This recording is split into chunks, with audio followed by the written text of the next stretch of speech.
Hey everyone! Hi. We got another movie we're going to be talking about today. One we Yep. just saw, I'd say almost close to a week ago. I mean, well, actually no, we saw it on Friday night. Yes. Well, actually, yeah, it's almost been a week. Yeah. Dr. Stephen King's Doctor Sleep, written directed by Mike Flanagan. Also, just a little side note, we're both going to be eating a lot. Our parents do not eat during the day, so there's like nothing ever in the fridge. I mean, I had some leftover steak and some chips, but that was about it. I had chips, and I'm the sick one. Yeah. So. We made burgers for ourselves, so we're just going to be... He made them. Yeah. But anyway, we're going to be talking about Stephen King's Doctor Sleep, the sequel to The Shining, written and directed by Mike Flanagan, starring Ewan McGregor, Rebecca Ferguson. Not bad. Good. I forget the name of the girl who plays Abra. She's a newcomer. Well, do you have your phone on you, Barbara, or no? No. Oh, shit. Anyway, and... Oh, wait, I remember her name. Kaylee Curran? Yeah, Kaylee Curran. Cliff Curtis, Bruce Greenwood. Those are some of the other names in the movie. But, so, should we discuss our feelings on the original Shining first before we get into it? I would. Okay, yeah. You go Just first. Just because, you're talking about the sequel. Mm-hmm. So what do you think of the original Shining? So the original, it would have been nice if it had a little more emotional connection to it, like Doctor Sleep does. Mm-hmm. But I liked it for the overall story and everything. The original Shining is it's kind of regarded as like it's one of the very vague on the details regarding why people go mad at that place. Mm-hmm. But that's a good deliberate kind of thing, because it's like it really makes the Overlook Hotel a really scary place. It's like people just go mad, and there's no reason why. Yeah. It just happens. Doctor Sleep actually gives a reason. Well, before we go into that, I wanted to kind of do my little thing about The Shining. Is that it? It's like I do agree a bit with Barbara that it is a pretty cold movie, but I'd say that has less to do with the source material, and more to do with Stanley Kubrick's direction, because he is a very, he was a very craftsman-focused filmmaker. Mm-hmm. And there's actually been documentaries made about the making of The Shining, that he pretty much tortured his performers into the manic states that they were in during filming. The only one who was safe from his wrath on set was the little kid who played Danny, who was, he was extremely protective of that kid. He didn't want him to know he was in a horror movie. Yes!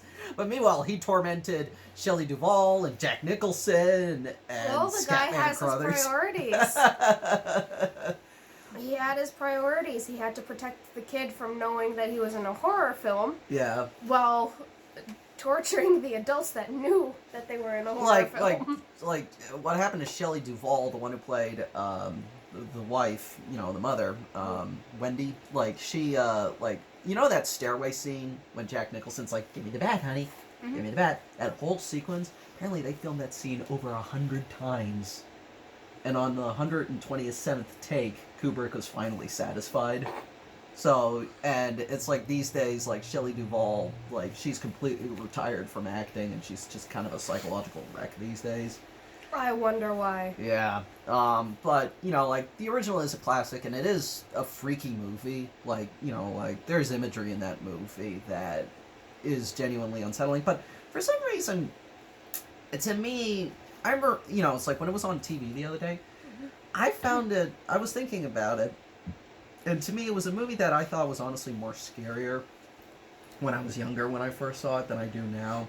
And I think that's because I've been exposed to other horror films that kind of gotten under my skin more. Yeah, well, that happens. No disrespect to the film, because it is a great horror movie. Like for me, I still hate Jeepers Creepers 1 and 2, because I was 4 when I was shown that. That's not something you show a 4-year-old, but it will scare the shit out of a kid. Mm-hmm. And The Shining will too. Yeah. Because a kid, they can actually follow along a little better than adults when they are really into a movie. Mm-hmm. Just because they have a very good imagination. And that is a movie that really relies on you.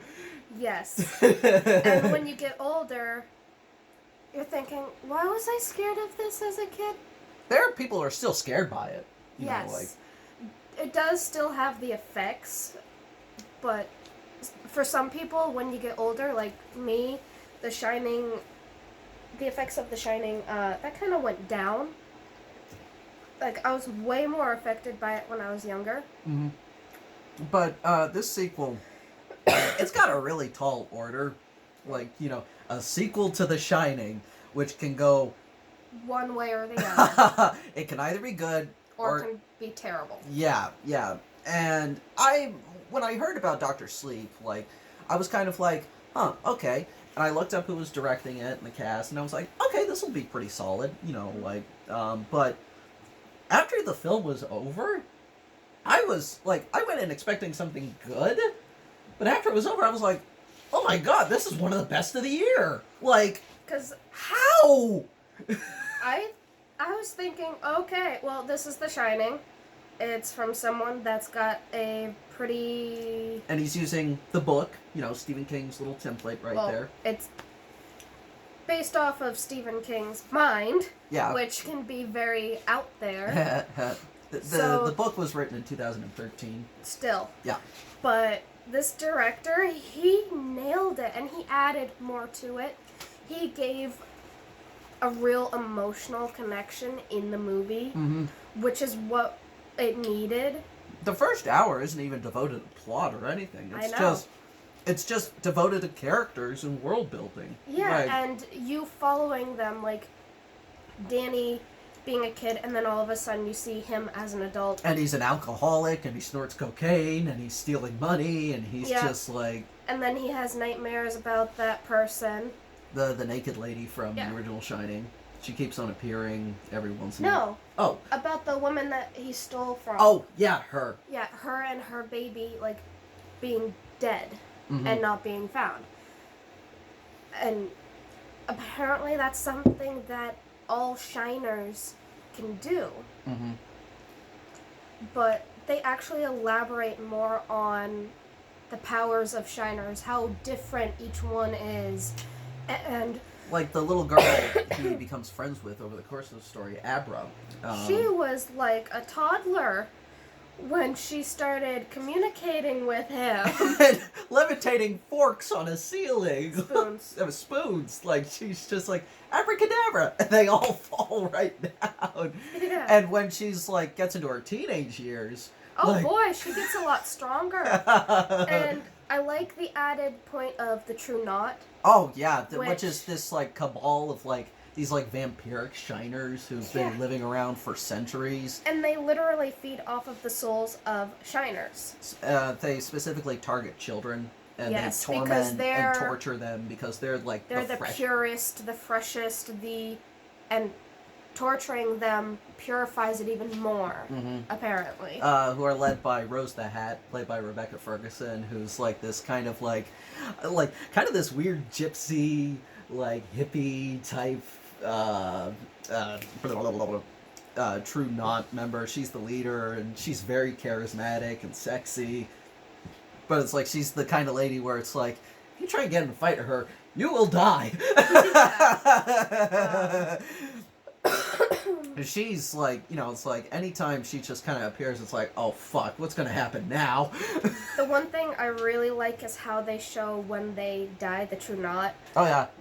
They literally die, and the spirits of all the Shiners that they had ate, whatever parts that they had ate of the Shiners, that just goes back into the earth and is released, and those parts of those Shiners are at peace. But when one of them dies, one of their members, Richard the Old, like, you know, like instead of the spirits being allowed to go away, they just gang right in and puff it. That's if they're all right there and there's no immediate danger or anything like that. Like, it's just the close community. They will literally eat that right up because it's Shiners' souls. And they use it to basically keep themselves immortal. Like, somewhat Yeah, immoral. they just age really slowly. Extremely slowly. Like 50 years to us is like 1 year to them. Yeah. So long as they continue to feed. And they've been kind of running out of shiners over the years. It's been difficult to track for them.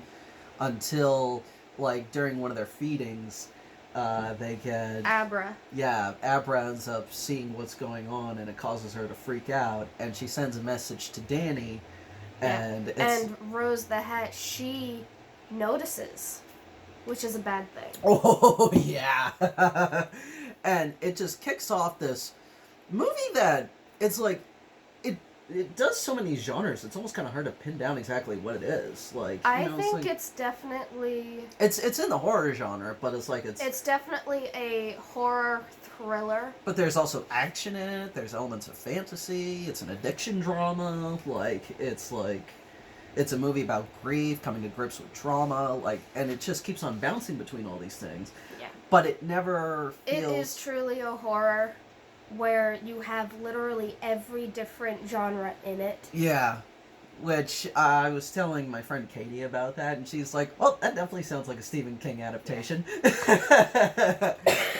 And it's like, this film's, like, actually, I think it's like 12 minutes longer than the original Shining. And it's like, the pacing of it, even though it's 2.5 hours and, the plot doesn't really kick in until later. It went by pretty It goes at a speed where it's like it's not here's slow, here's fast. It's right in the middle. Yeah, and it's like it goes at a nice pace. Stuff is always happening where you're just kind of like, okay, we're learning about this, or we're learning about this character, or this event is going to trigger this. It really makes you feel like you have to stay focused and pay attention. Mm-hmm. Because there are a lot of movies like Joker where I would just trail off and be like, But with this, it's just kind of like, whoa, whoa, what's going on? What? Huh? Who died? What's happening now? Yeah, what are they doing to that kid? Which, there's a sequence where we see one of them eat a child, this, kid from a baseball game. Yeah, that's when Abra actually gets noticed by Rose. Mm-hmm.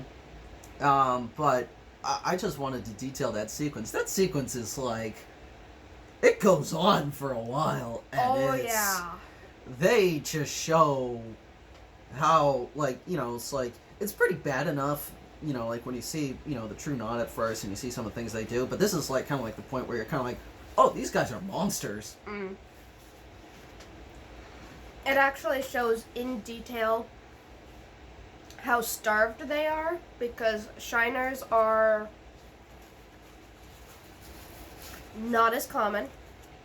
Mm-hmm. Especially the really good ones. And young ones. Mm-hmm. And the detail of how they actually feed on them. They actually plan the abduction. Yeah. Do the abduction. And perform a ritual. And they even show the ritual on when someone is being turned into a True Knot. Yeah, they do that to that blonde chick at the beginning, Snakebite Andy. Yeah. Who we see what, her shining is, and it's like she has the ability to, use mind She's a pusher. Yeah, essentially mind control. That's what they called her. And it's like what she does to, a victim of hers, this, guy who she met on, a chat room. Who is you're older than you look. It was some pedophile or something. And she makes him fall asleep and carves a scar into his cheek and makes him say, it's for every time you see this in the mirror, you will say, I like little girls. She really gets into her abilities when she becomes a True Knot. Yeah. Yeah. She was really into it before she was a True Knot. And then you can see the enjoyment in her eyes. Yeah. But when she became a True Knot, it amplified. Yeah. And it's... one of the things that I was really surprised at is that... this whole movie was kind of a surprise. It was just one of those things where it's we were both just kind of sitting there oh my god. And with some of the True Knot, like Snakebite Snake by Andy. Or Crow Daddy? Or No. Okay. Snake by Andy. Mm-hmm. If they're a pusher, they can, while dying, they can still use their ability until they are dead. Do you want to go into spoilers, or do you want to keep this kind of a spoiler-free review? Or how do you want to do this? We might go into a couple spoilers, but not many. Okay. Because this is really a movie you should just go see, because it's not doing well at the box office and it needs money.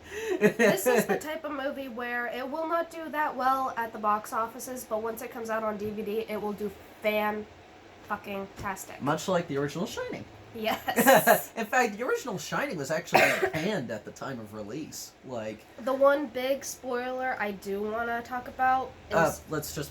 Spoiler. Bah. Okay, here we go. Is the hotel.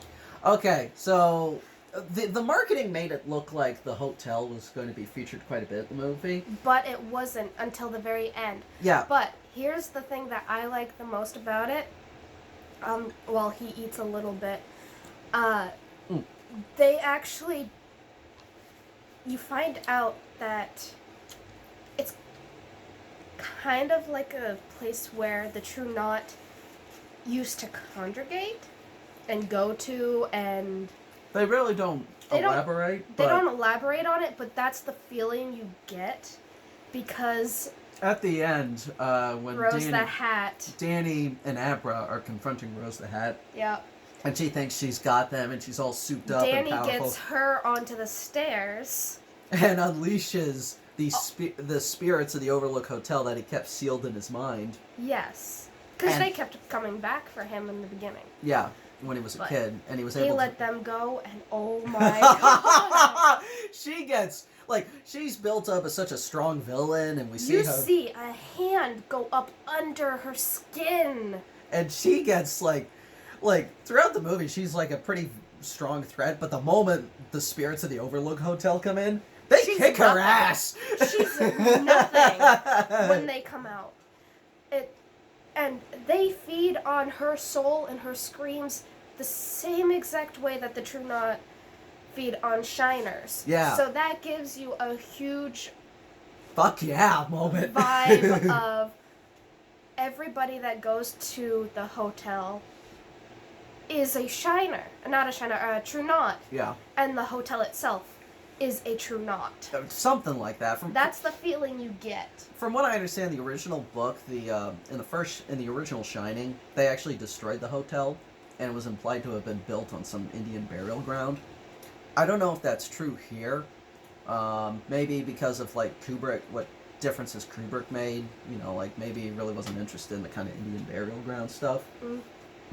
But, I like the implication that they give off that, a lot of the more notable spirits there were True Knots. And that the hotel itself is a True Knot. Yeah. Because it's literally keeping the souls of possible True Knots and Shiners there. Yeah. That was something that was just one of those, whoa, this is... And he didn't even notice that until I pointed it out. Yeah. That it could be... That's a theory, that it could be a True Knot hotel, not only for guests that are True Knot, but the hotel itself. Mm-hmm. And in that same moment, it also does kind of make sense why, who's the, I forget the name. Oh, yeah, O'Halloran, the black dude from the original Shining. Yes. And how he appeared in Flash, in Danny's mind. He died, obviously, in the first one. But he was the caretaker of the Overlook Hotel. Yeah. But since he and Danny knew each other before he died, in the afterlife, he kept coming back. As a mentor, trying to steer him in the right direction. Yeah. And he's the one that taught Danny about locking the spirits up in his mind. Mm-hmm. And I was just kind of thinking, because of the whole True Knot kind of stuff, did he know about the True Knot, or did he know about, Yeah, he did. Okay, alright. Sorry, I didn't mean to say that. You see that when they're on the bench when he's teaching him about the box? Yeah. You hear and see that he's teaching him not only about the spirits that are there, but about the other dangers. Yeah. And he didn't know that the True Knot existed. Yeah, he just until knew. Abra. Yeah. Which, you know, like, even though Danny ends up unleashing the spirits from the Overlook Hotel and they kick Rose the Hat's ass, unfortunately they see that Danny's come back and they swarm him and possess him, and he turns into the kind of lumbering maniac that his father was. Yeah. He's chasing around trying to kill Abra. And he corners her, but Abra's kind of able to talk to him and just like... And get him back out for a brief minute. And then, you know, like, the hotel realizes, oh crap, Danny fiddled around with the boiler downstairs. And that was the first place that he actually went into when he got there. Mm-hmm. Because Abra actually tells them, you're forgetting one of the first places Danny went to when he got into the hotel. Was the boiler room. And then you see this fight with Danny and the spirits of the hotel. His skin goes from being regular color to pale, and his eyes change in different positions. Trying to stop the boiler room from blowing up. And then they leaking, or... And they realize it's just too late, so they leave his body. And he's all there alone, but he's not... But then he sees his mother.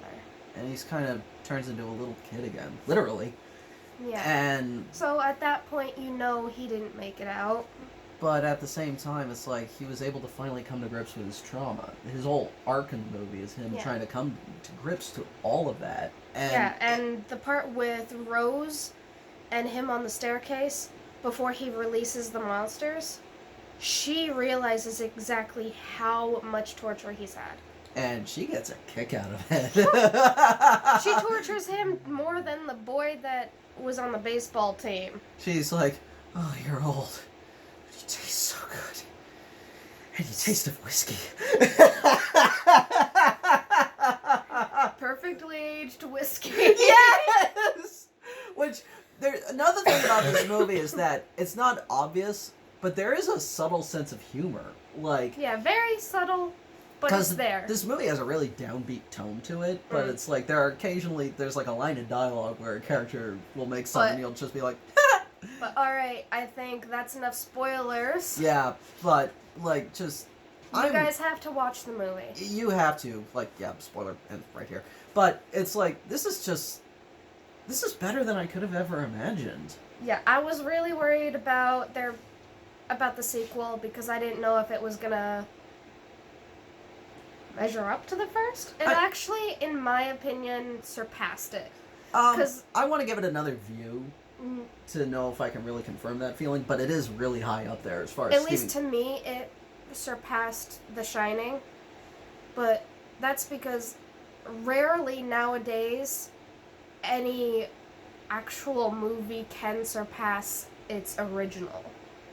There's also a lot of instances where it can't, but... Yes, so many instances where a movie cannot surpass it. Mm-hmm. But you do get the rare ones where they do, and it kind of seems like they're able to make the sequels surpass the originals a little more frequently now. Yeah, definitely. It's like there are, of course, examples where they just kind of like, you know, like, you did the first one right, there's some easy flaws you can fix, and instead they double down on the problems of the original. Like, I've seen that happen several times this decade, and it's baffling, but this is... Like, I'm not going to go into detail about my disappointment with Joker, even though I did really like it. Mm-hmm. Go see that video. But with this, like, this is just kind of one of those movies where it was just kind of like, wow, that was even better than I expected. And you suggested this after we saw it, but we should do a double bill of the original and watch them both back to back. Yes. I'd be down for that. But we're gonna wait until it comes out on DVD. Mm-hmm. I'm definitely gonna buy this. This is one of the best of the year for me. It's definitely really. one. Hey, that's my burger. Don't eat it. I'll steal your soul. Probably reeks of yarn. But this is easily one of the best of the year. I need to see kind of more of Mike Flanagan's other movies, because I've seen some of his other films. He's a really solid horror director. This is easily his best work yet. Like... Really? Yes, because... How bad was No, Yeah. his other movies were solid. Like, he made good, solid, reliable horror movies. Mm-hmm. But this is one where it kind of feels like... It topped all of his others. Yeah. He actually did a series for Netflix that I've heard I of. kind of want to see. Does he do comedies? No, he purely does horror films. I want to see him do a comedy. That would be maybe a horror comedy. Try but, your hand at a pure comedy. and he's actually a New Englander, too. He's from around, I think, he's from New Hampshire, I think? Or Massachusetts, one of those two. But, like, I've seen some of his other movies, like Oculus, the Ouija prequel he did, a Netflix original horror, like, seriously. Yeah, I don't watch Ouija because bad. But the prequel he did is actually really good. Superstitious a little bit. He did a Netflix horror movie called Hush, which is about, like, a deaf woman being stalked by someone in her house. And he also did a Netflix series called The Haunting of Hill House that I heard, like, just a lot of people have gone over the moon over. Alright. After watching this, I kind of think, shit, I should probably get around to watching Haunting of Hill House now. But yeah, this is one of the best of the year, and I can't wait to see what Flanagan does next. And hopefully this keeps up the trend of new Stephen King adaptations, because I really liked this. I liked it too, and he should definitely direct any of the others. He actually already did one. Gerald's Game. Never seen it. That's on Netflix. It's about a game of... Never seen it, but any of the really twisted ones from Stephen King, he should direct them because, like, he said he was able to... What was it for Stephen King and the other guy? And Stanley Kubrick. He was able to achieve a balance between the two. Yes, where like, they both equally matter. loved this one. Mm-hmm. Yeah, the Kubrick estate gave it seal of approval, and Stephen King was like, I think he said on Twitter, like, you know, like, every problem I had with The Shining was fixed with Dr. Sleep. Thanks, Mike. That's high praise. That is high praise. But, alright, I think we'll leave it here. Okay. I was So- gonna go on a tirade about some of the other Stephen King movies that have come out. But No, I think we should leave it here. Because, Go see this. we're freezing, Yeah. and it's late at night. So, And- everybody enjoy your Evening. weekend. And go see this movie if you have the time, because it's worth it.